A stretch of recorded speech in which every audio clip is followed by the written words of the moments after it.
These are some of the artefacts France's new restitution law could help return. Until now, Paris has dealt with restitutions on a case-by-case basis, with politics often playing as much of a role as principle. The push for broader change gained pace in 2017 when President Emmanuel Macron said African heritage should not be kept out of reach of African audiences. Cultural heritage, which allows us to write history, which allows African youths to learn about their history and their roots, was not held in Africa. And so, starting from there, it's clear that something like that couldn't work. And you can't tell young people, if you want to know where you come from and who you are, you have to go to the ends of the earth to understand it.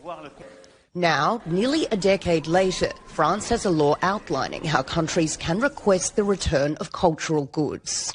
It's a really historic text, because it's the first text that, globally, makes it so it will no longer be a sort of decision every time, a decision in the face of a claim, but to set up a process that will be valid, fully independent from political power, to manage and respond to requests. Now, while there's finally a framework for these claims, it's not a simple handback law. Each case will have to be argued in detail, and critics say some countries may still struggle to find the resources to push those claims through. And according to historians, that's where this law may still fall short. The second limit I see is that this law doesn't allocate any resources to museums to identify the pieces that could be debated. In the end, it's solely the burden of the requester to be able to do it.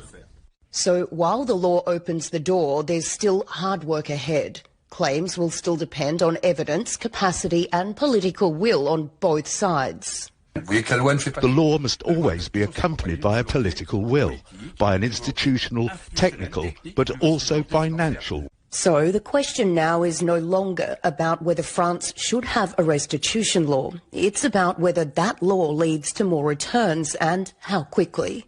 Sarah Coates, CGTN, Paris.